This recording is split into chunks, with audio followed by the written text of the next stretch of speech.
എൻ്റെ സസ്പെൻഷനും തിരിച്ചു കയറലും. സംഗതി അത് അത്രമേൽ വലിയൊരു കാര്യമൊന്നും ആക്കേണ്ട കാര്യമില്ല. അതൊക്കെ ഒരു സ്വകാര്യ അനുഭവങ്ങളാണ്, ജീവിതാനുഭവങ്ങളാണ്, പാഠങ്ങളാണ് എന്ന തരത്തിൽ ഉൾക്കൊള്ളുന്ന ഒരാളാണ് ഞാൻ. അതുകൊണ്ട് തന്നെ അന്ന് സസ്പെൻഷൻ വാർത്ത വലിയ ചർച്ചയായി ഒരുപാട് സൈബർ ആക്രമണം ഉണ്ടായ സമയത്താണ് ഞാൻ അതിനെക്കുറിച്ച് വിശദീകരിച്ചിരുന്നത്. ഒറ്റ വിശദീകരണമേ നടത്തിയുള്ളൂ. പിന്നീട് അതിനെക്കുറിച്ച് ഞാനൊന്നും സംസാരിച്ചിട്ടില്ല. നിങ്ങൾ ശ്രദ്ധിച്ചിട്ടുണ്ടാവും.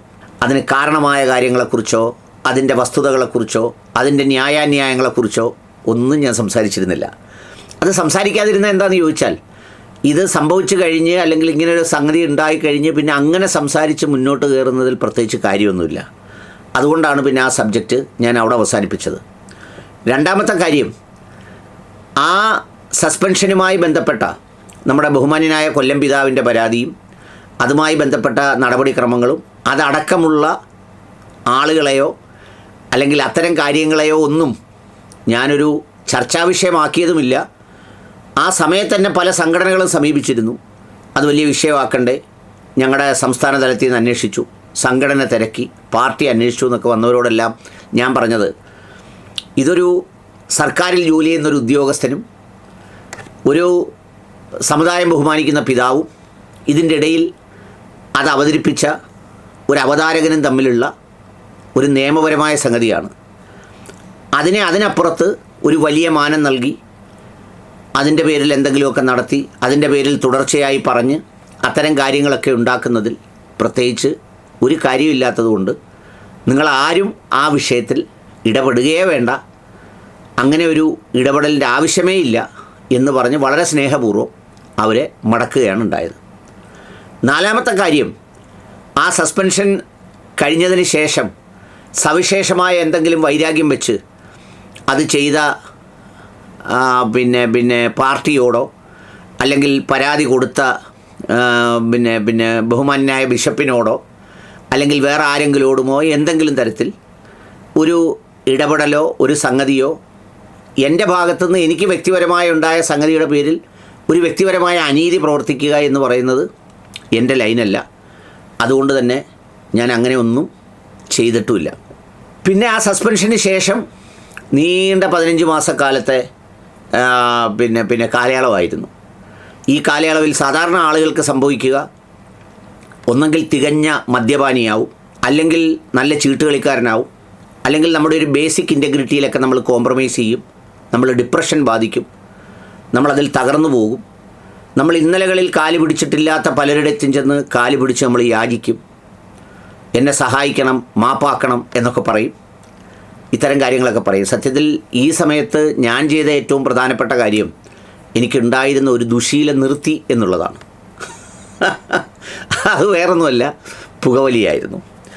വർഷങ്ങളായി തുടർന്നിരുന്ന സംഗതി ഞാൻ അവിടെ അവസാനിപ്പിച്ചു. കാരണം എല്ലാ ദിവസവും ഇല്ലെങ്കിൽ ചിന്തിക്കാനും ആലോചിക്കാനും ആസൂത്രണം ചെയ്യാനും യാത്രകളും ഒക്കെ വരുമ്പോൾ ഞാൻ തീർച്ചയായും ആ ഒരു കാലയളവ് കൊണ്ട് ഞാൻ വേറൊരു തരത്തിലേക്ക് എത്തുമായിരുന്നു. അതുണ്ടായില്ല. പിന്നീട് എൻ്റെ ദിനചര്യയൊക്കെ ഞാൻ ക്രമീകരിച്ചു. ഇന്നലകളിൽ ഞാൻ വലിയൊരു ജിമ്മ് വിരുദ്ധനായിരുന്നെങ്കിൽ പിന്നീട് ഞാൻ അവിടെയൊക്കെ പോകാൻ തുടങ്ങി. ഞാൻ നല്ല പ്ലസൻ്റ് ആയിരിക്കണം എന്ന് എനിക്ക് തന്നെ നിർബന്ധപൂർവ്വം എന്നോട് തന്നെ ഞാൻ പറഞ്ഞ് ആ പ്ലസൻനെസ്സൊക്കെ നിലനിർത്തി വളരെ സന്തോഷപൂർവ്വം ഞാൻ അങ്ങോട്ട് മുന്നോട്ട് പോയി. 15 മാസക്കാലത്തെ സസ്പെൻഷനായിരുന്നു. ചിലരൊക്കെ എന്നെ കാണുമ്പോൾ വലിയ സുഖമല്ലേ, നല്ല ഫ്രീഡം ഉണ്ടല്ലോ എന്നൊക്കെ എല്ലാവരും പറയാറുണ്ടായിരുന്നു. പക്ഷേ എപ്പോഴും സസ്പെൻഷൻ അല്ലെങ്കിൽ നമ്മുടെ അടുത്തുനിന്ന് ഒഴിവാക്കുക എന്ന് പറയുന്നത് ഒരു ഒഴിവാക്കലാണ്, അതിൽ തർക്കമൊന്നുമില്ല. പിന്നെ അതിനെ നമ്മൾ ഓരോരുത്തരും എങ്ങനെ എടുക്കുന്നു എന്നുള്ളതിനനുസരിച്ചാണ് അതിൻ്റെ ഒരു തുടർച്ച അനുഭവപ്പെടുന്നത്.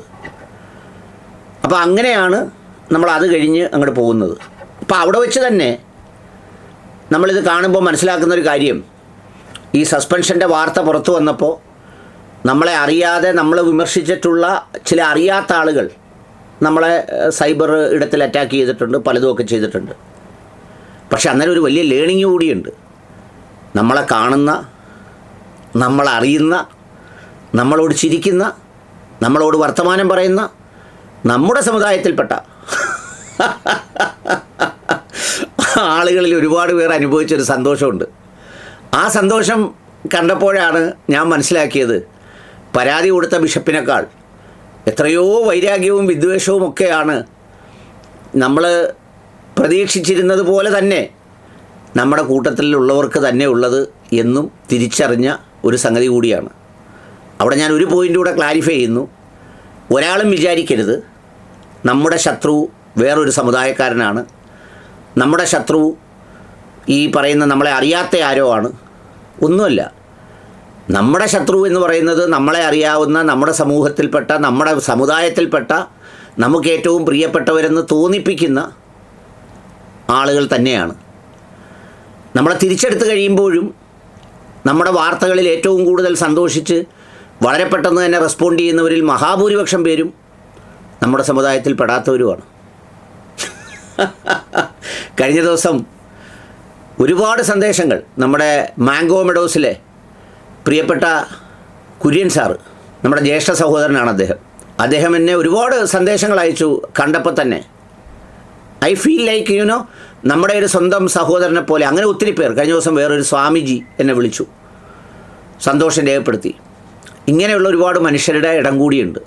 എന്നാൽ മിണ്ടാത്തവരും നമ്മളെ ഉപയോഗിച്ചവരും നമ്മളെ പിന്നെ ചവിട്ടുപടിയായി ഉപയോഗിച്ച ആളുകളിൽ പലരും വ്ളോഗിലും ഇടങ്ങളിലും ഒക്കെ നിറഞ്ഞാടുമ്പോൾ നമുക്ക് നേരെ നടക്കുന്ന സൈബർ ആക്രമണമോ അപകീർത്തികരമായ വാർത്തകളോ നമ്മളെ അപമാനിക്കുന്ന സംഗതികളോ കാണാത്ത ഭാവം നടിക്കുന്ന വിദഗ്ധരുമുണ്ട്. ഇതൊക്കെ ഞാൻ ആ സസ്പെൻഷൻ കാലയളവിൽ അനുഭവിച്ചതാണ്. പിന്നെ ഞാൻ അവിടെ നിന്ന് മുന്നോട്ട് സഞ്ചരിച്ച് ഈ 15 മാസത്തിനിടയിൽ നിങ്ങൾക്കറിയാവുന്നതുപോലെ suspension is not a punishment എന്നാണ് അതിൻ്റെ ഒരു സംഗതി.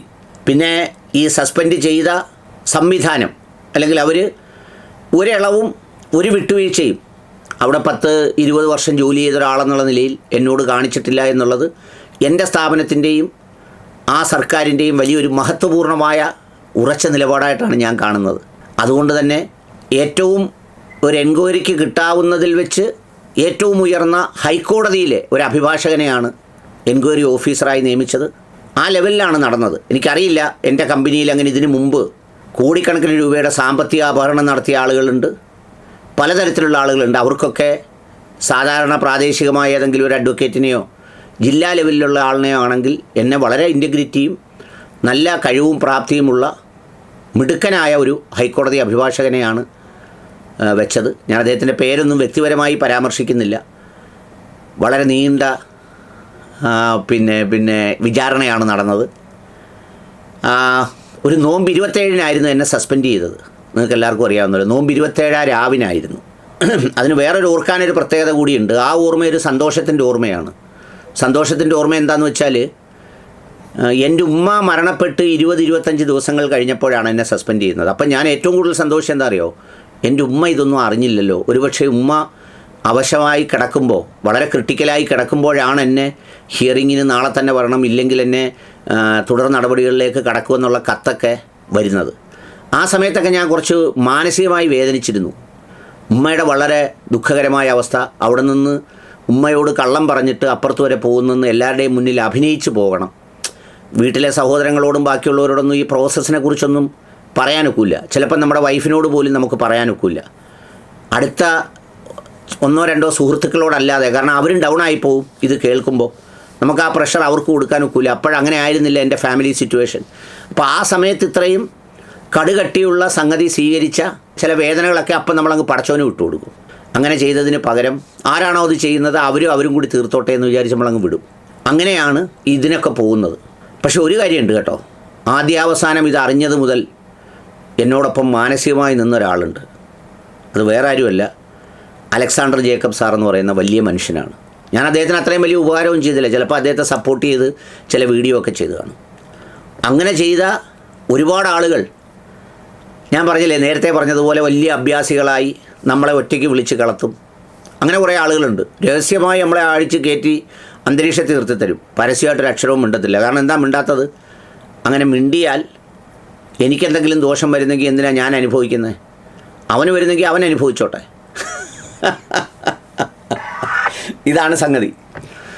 അങ്ങനെ ആ സംഗതിയെല്ലാം കഴിഞ്ഞ് സാധാരണ സർക്കാരിൽ നിങ്ങൾക്കറിയാം, എൻക്വയറി പ്രൊസീഡ് ചെയ്യുമ്പോൾ സസ്പെൻഷൻ പെൻഡിങ് എൻക്വയറി എന്ന് പറഞ്ഞിട്ട് നമ്മളെ റീഇൻസ്റ്റാൾ ചെയ്യും. ആ പോസ്റ്റിലേക്ക്. എൻക്വയറി അതിൻ്റെ കൂടെ നടക്കുകയും ചെയ്യും. ഞാൻ അങ്ങനെയൊന്നും എഴുതി കൊടുക്കാൻ പോയില്ല, ആവശ്യപ്പെട്ടില്ല. ഞാൻ അങ്ങനെ തന്നെ നിന്നു. അവസാനം ആ സർക്കാർ പോകുന്നതിന് മുമ്പ് തന്നെ എൻക്വയറി പൂർത്തിയായി. എക്സണറേറ്റ് ചെയ്ത റിപ്പോർട്ട് കമ്പനിയിലെത്തിയപ്പോൾ ഇലക്ഷൻ കഴിഞ്ഞോ അതിൻ്റെ അടുത്തോ സത്യപ്രതിജ്ഞാ ചടങ്ങിൻ്റെ സമയത്തോ ഒക്കെ ആയിട്ടാണ് ആ റിപ്പോർട്ട് എത്തി. ബാക്കി തുടർ നടപടികളിലേക്ക് ഞാൻ കൃത്യമായ ഡേറ്റുകൾ ഓർക്കുന്നില്ല. അങ്ങനെ എന്തായാലും അതിൻ്റെ എൻക്വയറി മുഴുവൻ പൂർത്തിയാകുമ്പോൾ ആ ഗവൺമെൻറ് തുടരുകയായിരുന്നു. അങ്ങനെ അതെല്ലാം കംപ്ലീറ്റ് പൂർത്തിയായിട്ടാണ് ഞാൻ തിരിച്ച് റീജോയിൻ ചെയ്യപ്പെട്ടത്. അപ്പോൾ ആ ഒരു 15 മാസ കാലയളവ്, ആ 15 മാസ കാലയളവിലെ കുറച്ച് ആദ്യ നാളത്തെ സാമ്പത്തിക സംഗതികളൊക്കെ ഉണ്ട്. അവിടെ എൻ്റെ സുഹൃത്ത് ഫിറോസിനെ മറക്കാനാവില്ല, അയൂബക്കെ മറക്കാനാവില്ല. കാരണം എനിക്ക് ഒരു ഘട്ടത്തിൽ പോലും എന്തിനെങ്കിലും ഒരു പരിമിതി, ഒരു സസ്പെൻഷൻ പരിമിതി ഉണ്ടായിരുന്നില്ല. ഞാൻ ആ സന്ദർഭങ്ങളിലും കുടുംബത്തോടൊപ്പം വിദേശത്ത് പോയി, പല പരിപാടികൾക്കും വിദേശത്ത് പോയി. അവസാനം ആളുകൾക്ക് അകത്താണോ പുറത്താണോ എന്ന് അറിയാൻ വയ്യാത്ത സ്ഥിതിയായി. അപ്പോൾ നിങ്ങൾ ചോദിക്കും, ഇപ്പോൾ ഗവൺമെൻറ് വന്നില്ലായിരുന്നെങ്കിൽ, അല്ലെങ്കിൽ റിപ്പോർട്ട് അഗൻസ്റ്റ് ആയിരുന്നെങ്കിൽ, റിപ്പോർട്ട് ഡെഡ് അഗൻസ്റ്റ് ആണെങ്കിൽ ഞാൻ ഒരു വെള്ള പേപ്പറിൽ ഇത്രയും നാളത്തെ എൻ്റെ ഔദ്യോഗിക ജീവിതം അവസാനിപ്പിച്ച് റിസൈൻ ചെയ്ത് ഞാൻ അവസാനിപ്പിക്കും. ജീവിതകാലം മുഴുവൻ സർക്കാർ ജോലി തന്നെ ചെയ്യണം എന്ന് ഒരു നിർബന്ധവുമില്ലാത്ത ആളാണ് ഞാൻ. വ്യക്തിപരമായി ഒരു 50 വയസ്സിലെങ്കിലും റിട്ടയർമെൻറ്റ് പദ്ധതി നടപ്പിലാക്കണമെന്ന് ആഗ്രഹിക്കുന്ന ഒരാളാണ് ഞാൻ. നല്ല പ്രായത്തിൽ അനുഭവവുമായി പുറത്തിറങ്ങി എന്തെങ്കിലുമൊക്കെ കാര്യങ്ങൾ ചെയ്യണമെന്ന് ആഗ്രഹിക്കുന്ന ഒരാളാണ് ഞാൻ. നമ്മുടെ സമയം മുഴുവൻ നമ്മുടെ വ്യക്തിപരമായ ലാഭങ്ങൾക്കും ഉപകാരങ്ങൾക്കും മാത്രമല്ല, നമ്മളുടെ ശബ്ദവും നമ്മുടെ സമ്പത്തും നമ്മുടെ ആയുസ്സും എല്ലാം സമൂഹത്തിനു കൂടി വേണ്ടതാണ്. അതെല്ലാം നമ്മുടെ ഒരു സംതൃപ്തിക്ക് വേണ്ടി, only for commitment to the God, അള്ളാഹുവിനോട്, ദൈവത്തിനോടുള്ള ഒരു താല്പര്യം കൊണ്ട് മാത്രം. അല്ലാതെ ഈ ചെയ്തവരാരും എനിക്ക് തിരിച്ചു ചെയ്യണം എന്ന് നിർബന്ധമുള്ളവരൊന്നുമല്ല, അങ്ങനെ ആഘോഷിക്കപ്പെടണമെന്നുള്ള ആളല്ല. ഇപ്പോൾ ഈ സന്ദർഭത്തിൽ ഞാൻ പറയാറുണ്ട്, നമ്മളിപ്പോൾ എവിടെയെങ്കിലും തളർന്നോ തകർന്നോ ഇരിക്കുമ്പോൾ നമുക്ക് ചിന്തിക്കാനുള്ള വലിയ ഊർജ്ജം എന്ന് പറയുന്നത് നമ്മൾ ചെയ്യുന്ന ചില ശരികളാണ്, ചില നന്മകളാണ്. അതെപ്പോഴും ജീവിതത്തിൽ ചെയ്തു പോകണമെന്ന് പറയുന്ന ഒരാളാണ്. വലിയ ആഘോഷിക്കപ്പെടാതെ, ഇപ്പോൾ ചിലരൊക്കെ ചെയ്യുമ്പോൾ അത് ആഘോഷിക്കപ്പെടാൻ അനുയായികളുണ്ടാവും. ഞാനൊരു ചെറിയ ഉദാഹരണം പറയാം. കോവിഡ് കാലഘട്ടത്തിൽ എനിക്ക് ശമ്പളം കിട്ടി. ഞാനന്ന് കമ്പനിയിൽ പോകുന്നില്ലായിരുന്നല്ലോ. അപ്പോൾ അത് ശരിക്കും കമ്പനിയിൽ പോകാതെ ഞാനത് വാങ്ങണോ എന്നുള്ള ഒരു ചിന്ത എൻ്റെ മനസ്സിൽ വന്നു. അപ്പോഴാണ് ഒരു സ്ത്രീ എൻ്റെ മുന്നിൽ വന്നത്. അവരുടെ ഒരു കുഞ്ഞിന് ഭയങ്കരമായൊരു തല, അസുഖത്തിന് എന്തോ ഒരു പേര് പറയും, എനിക്കറിയില്ല. അപ്പോൾ അങ്ങനെ ആ കുട്ടിയെ കൊണ്ടുവന്ന് കിടത്തി. എനിക്ക് സങ്കടം തോന്നി. അവർക്ക് വീടില്ല, ഈ കുഞ്ഞിനെയും കൊണ്ട് വാടക വീടുകളിൽ നടക്കുന്ന സ്ഥിതി ഒന്ന് ആലോചിച്ച് നോക്കൂ. അപ്പം ഞാൻ എൻ്റെ ശമ്പളത്തിൽ നിന്ന് തന്നെ ആ കിട്ടിയ കാശ് ഉപയോഗിച്ച് ആ വീട് വെച്ച് കൊടുത്തു. ആ വീടിൻ്റെ വാർപ്പിന് മുമ്പ് ഈ കുഞ്ഞ് മരിക്കുകയും ചെയ്തു. അപ്പം ഞാൻ മനസ്സിലോർത്തു, ഈ കുഞ്ഞിനെ ജീവിച്ചിരുത്തിയത് ഒരുപക്ഷെ അവർക്ക് ഈ വീട് കിട്ടാൻ വേണ്ടി. കാരണം ഈ കുഞ്ഞിനെ കാണിച്ചില്ലെങ്കിൽ ഞാൻ ചിലപ്പോൾ നൽകൂല. എന്നിട്ടിത് പണിയുമ്പോൾ ഈ പാവ സ്ത്രീയുടെ കണ്ണീരുള്ളതിനോട് കൂടി തന്നെ ഈ ഭർത്താവ് കഴിച്ചിട്ടൊക്കെ വന്ന് വാർപ്പിൻ്റെ കമ്പിയൊക്കെ പുള്ളി തന്നെ ഊരിക്കളയും, പുള്ളിയുടെ വീട്ടിലെ. ഒന്ന് ആലോചിച്ച് നോക്കൂ. അങ്ങനെയൊക്കെ സ്ട്രഗിൾ ചെയ്യുന്ന, ഇതൊക്കെ ഒരു സ്റ്റോറിയാണ്. ഇതുപോലെ 1000 സ്റ്റോറികളുണ്ട് ഇടപെടലുകളുടെ. അപ്പോൾ അതുകൊണ്ട് ആ ഊർജ്ജം വലിയ കരുത്താണ്. അതിലാണ് മുന്നോട്ട് പോയത്. ഇങ്ങനെ ഒടുവിൽ പിന്നെ ഒരു കാര്യം കൂടി പറയണം കേട്ടോ. എന്നെ സസ്പെൻഡ് ചെയ്ത വാർത്ത പുറത്തു വരുമ്പോൾ ആദ്യമായി ആ സന്ധ്യയ്ക്ക്, അന്ന് 27 രാവിലെ പള്ളിയിൽ നിൽക്കുമ്പോൾ എൻ്റെ ഫോണിലേക്ക് വിളിക്കുന്നത് ഇന്നത്തെ ബഹുമാന്യനായ വ്യവസായ മന്ത്രിയാണ്, എന്നെ ആശ്വസിപ്പിക്കാൻ, എനിക്കൊരു ആത്മവിശ്വാസം തരാൻ, അതൊന്നും സാരമില്ലെന്ന് പറയാൻ.